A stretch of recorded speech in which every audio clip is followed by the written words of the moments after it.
సూర్య భక్తి టీవీ ప్రేక్షకుల అందరికీ కూడా స్వాగతం సుస్వాగతం.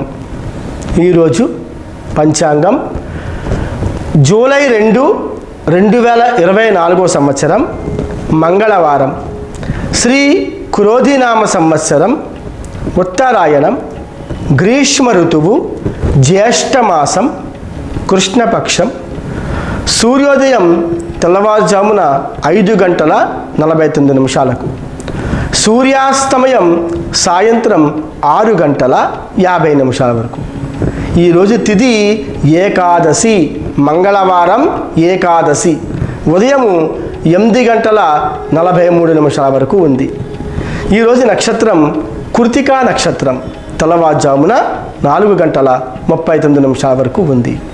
యోగము ధృతి 11:14 వరకు ఉంది.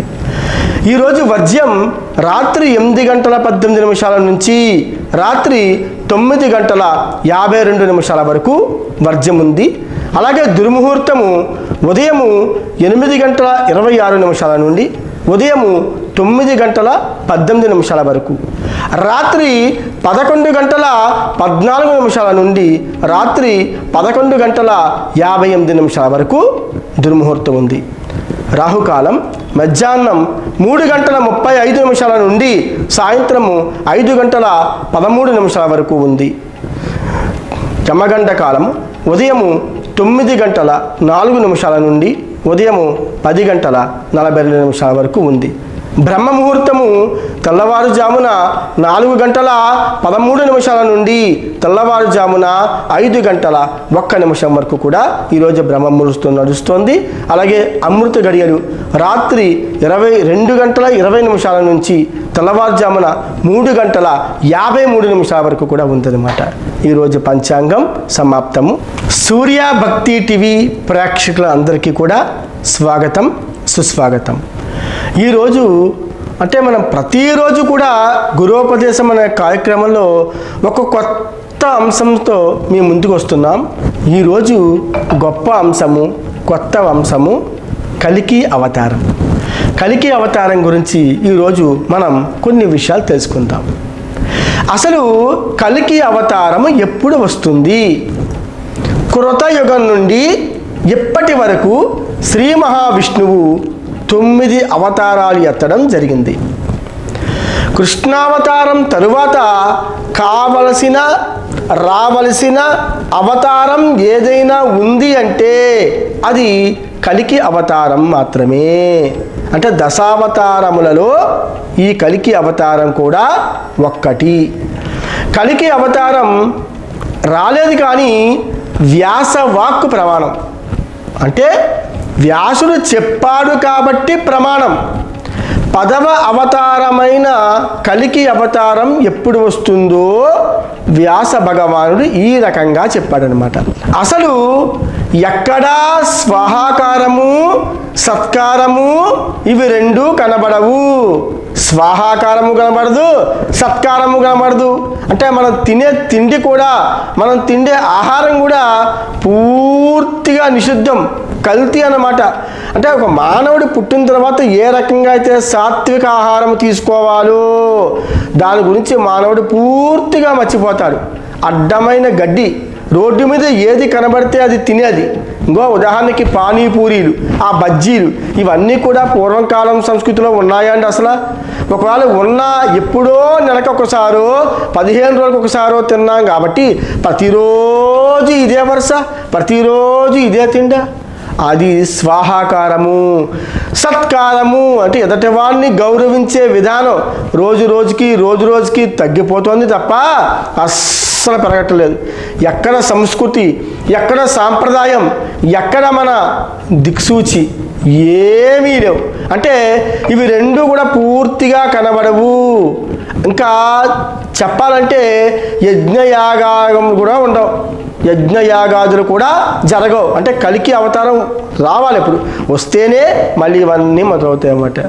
రెండో విషయం కొంటే మరొక విషయానికి వస్తే కనుక గోవులు విశేషంగా వధింపబడి గోమాంసం తినడం లోకంలో ప్రారంభమవుతుంది. ఇప్పటిదాకా కూడా అన్ని రకాల మాంసాలు మనం రుచి చేసాం, అన్ని రకాల మాంసాలు తినేయడమే. ఒక పక్షి లేదు, ఒక జంతువు లేదు, ఒక విధి లేదు, అన్నీ తినేయడమే. ఆఖరికి చివరికి గోమాంసం మీద కూడా పడ్డారు జనం.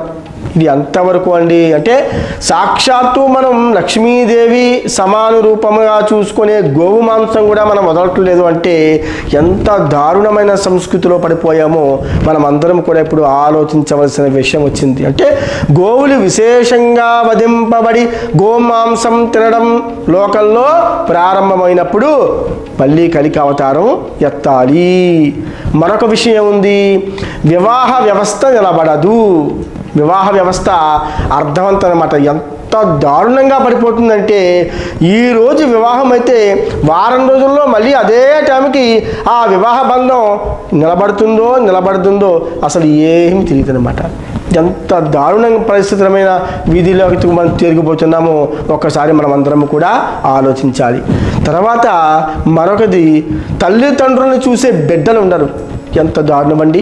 పూర్వం కాలం నుంచి కూడా మనం ఒక సంస్కృతి నడుస్తోంది, ఒక సాంప్రదాయం నడుస్తోంది. మాతృదేవో భవ, పితృదేవో భవ, ఆచార్య దేవో భవ. తల్లిదండ్రులు లేకుండా మానవుడు ఎక్కడ పుట్టాడండి? మానవుడి యొక్క వంశం ఎక్కడుందండి? అభివృద్ధి ఎక్కడుందండి? అంటే ఆఖరికి తల్లిదండ్రులను చూడడం కూడా కష్టమైన రోజులు ఇంకో ఈ అవతారంలో మొదలైపోతాయి. తర్వాత భర్తని గౌరవించే భార్యని గౌరవించే భర్త అసలు ఈ లోకంలోనే గగనమైపోతుందేమో. పూర్వం కాలంలో స్త్రీ ఎలా ఉండేదంటే భర్త భోజనము చేసిన తర్వాత ఆ కంచంలో ఆ భార్య ముత్తైదులాగా కూర్చుని ఆ ఆహారాన్ని తినేదనమాట. ఈరోజు భర్త వాడు అన్నం వాడే వడ్డించుకోవాలి, వాడి కూర వాడే వడ్డించుకోవాలి. ఈ మహాతల్లి టీవీ దగ్గర కూర్చుని ఎటువంటి సీరియల్ని వదలకుండా అదే కార్యక్రమంలో కూర్చుంటుందన్నమాట. పూర్వం కాలంలో మావారు, శ్రీవారు అనే పేరుతో పిలిచేవారు. భర్త పేరుని అసలు ఉపయోగించుకునే వరకే కాదన్నమాట. ఈరోజు రాము ఇలారా, ఒరే ప్రసాద్ ఇలారా, ఎంత దిగజారిపోయిందంటే భర్తను పేరు పెట్టి పిలిచే స్థితికి మనం ఈరోజు దిగజారిపోయామంటే కలికి అవతారం రావాలా అక్కర్లేదా? ఎంత దారుణమైన స్థితిలో ఉన్నామండి. అంటే భార్యాభర్తల యొక్క అనుబంధము, ఆప్యాయత ఇవన్నీ కూడా ప్రస్తుత సమాజంలో తగ్గిపోతున్నాయి, కానీ సంస్కృతి ఎక్కడ కనిపించట్లేదు. ఇంకా చెప్పాలంటే పురుషుల యొక్క ఆయురార్థము 18 సంవత్సరాలకి పడిపోతుంది. ఎంత దారుణమైన మాట అండి. 18 సంవత్సరాలకి పురుషుల యొక్క ఆయురార్థం తీరిపోతుందా? ఎంత కలికాల మహత్యమో చూడండి. తరువాత స్త్రీలు కేశపాసములు విరబూసుకుని తిరగడం లోకంలో ఒక పెద్ద విశేషం అయిపోయి జడ వేసుకునే సాంప్రదాయం విచ్ఛిన్నమవుతుందన్నమాట. ఒక్కసారి మనం సిటీలోకి వెళ్ళి చూస్తే తెలుస్తుందండి. ఆహాహాహా, మనం వాళ్ళని ఏమీ అనకూడదు, ఏమైనా అంటే మళ్ళీ మంద పొరపాటు. కానీ బయట ప్రస్తుత సమాజం ఎలా ఉందో నేను ఎంతకన్నా వర్ణించలేను, నేను చెప్పలేను. అది మనందరికీ తెలిసిన విషయమే. తరువాత సంభాల అనేటువంటి గ్రామంలో విష్ణు యశస్సు అనే బ్రాహ్మణ కడుపున కలికి పేరుతో శ్రీ మహావిష్ణువు 10వ అవతారంగా వస్తాడు. ఇంకా మరొక విషయానికి వెళ్తే కనుక ఎప్పుడు అంటే కలియుగం చివరిలో కృతయుగానికి ప్రారంభానికి మధ్యలో ఆయన అవతరించడానికి గుర్తు పాపుల అందరికీ భంగకర వ్యాధి వస్తుంది. ఒక విచిత్రమైన వ్యాధి. మొన్నటిదాకా మనం పడ్డాం కరోనా వ్యాధితోటి. ఎవడు పోతాడో తెలియదు, ఎవడు పుడతాడో తెలియదు, ఎక్కడికి పోతున్నామో తెలియదు, ఎన్ని సవాళ్ళు వేస్తున్నాయో తెలియదు. ఎంత దారుణమండి, ఎంత దారుణమండి. అటువంటి భయంకరమైన పరిస్థితి అసలు వస్తుందా అనుకున్నాం మనం. వచ్చింది, మన ఇంటి పక్కకే వచ్చింది, మన ఇంట్లోనే వచ్చింది, మన చుట్టుపక్కలే వచ్చింది, మన గ్రామానికే వచ్చింది.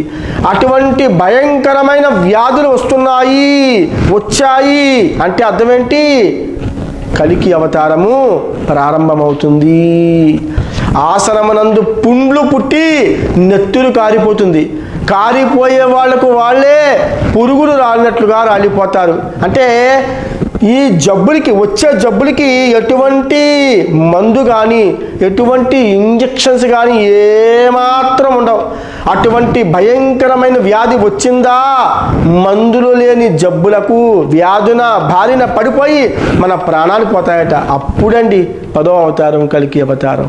అంటే ఎక్కడ చూసిన వ్యాధులు వ్యాధులు వ్యాధులు.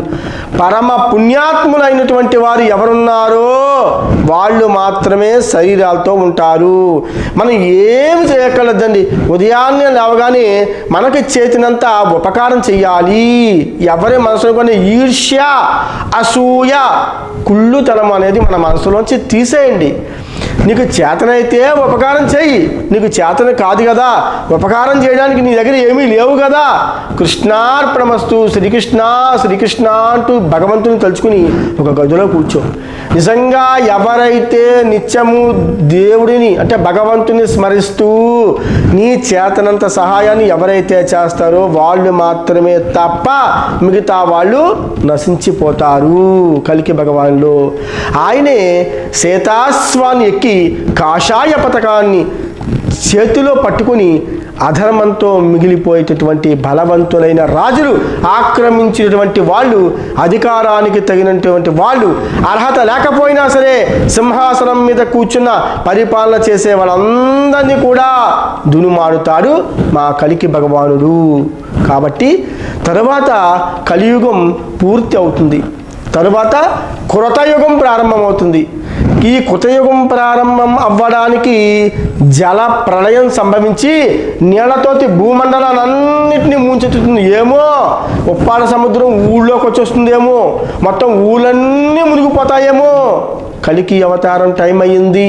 ఇలాంటి జలప్రాత విశేషాన్ని కూడా మనం త్వరలో చూడబోతున్నాం. ప్రతి కలియుగం చిట్ట చివరిలో వచ్చే అవతారం కలికి అవతారము. అటువంటి కలికి అవతారాన్ని ఒక్కసారి స్మరించినా నమస్కరించినా పాప బుద్ధి పోతుంది. కాబట్టి కలికి అవతారాన్ని మనం అందరం కూడా ఓ కలికి భగవంతుడా అని స్మరించండి, ఒక్క నమస్కారం పెట్టండి. వెంటనే మనం చేసిన పాపాలు కొన్నైనా సరే పోవడానికి అధర్మంగా, న్యాయంగా, ధర్మంగా ఉంటుంది. అంతటి గొప్ప అవతారము మన కలికి అవతారము అని చెప్పేసి కలికి భగవంతుడి గురించి ఈ రోజున మనం కొన్ని విషయాలు, అద్భుతమైన విషయాలు, మనకి తెలియని విషయాలు చక్కగా చెప్పుకుని ఈరోజు మనం కొత్త విషయాన్ని గురోపదేశం కార్యక్రమం ద్వారా మనము ఈ సూర్య భక్తి టీవీ ఛానల్లో మనం చాలా గొప్పగా మనం నేర్చుకున్నాం. ఇటువంటి గొప్ప విషయం మీలో ఉండిపోవడం అన్నది తప్పనిసరిగా కాకుండా అందరికీ కూడా ఈ చిన్న విషయాన్ని మీ పిల్లలకి చెప్పండి, మీ పెద్దవాళ్ళకి చెప్పండి, మీ పక్కింటి వాళ్ళకి చెప్పండి. ఖాళీ సమయాలలో ఈ కలికి అవతారం గురించి, ఈ బ్రహ్మ గురించి, ఈ శ్రీకృష్ణుడి గురించి అన్నిటిని గురించి చక్కగా మాట్లాడుకోండి. పక్క వాళ్ళు ఎలా పోతున్నారు, ఎదురింటి వాళ్ళు అది కొనుక్కున్నారు. ఈ రోజుల్లో ఈ యొక్క టైంలో ఇటువంటి బాధ్యతలు మనం అస్సలు నెత్తి మీద వేసుకోకూడదు. కాబట్టి భగవన్నామ స్మరణ మనకి ఎప్పుడు కూడా మనల్ని కాచి కాపాడుతుంది. మన కుటుంబంలో కూడా క్షేమయోగాలు ఉంటాయి. కాబట్టి ఈ మంచి విషయాలను, మంచి కార్యక్రమాలని మీ బంధువులకి చేరవచ్చండి, మీ స్నేహితులకి చేరవేర్చండి, మీ చుట్టుపక్కల వారికి చెప్పండి. మంచి విషయాలు మనతో ఆగిపోకూడదు.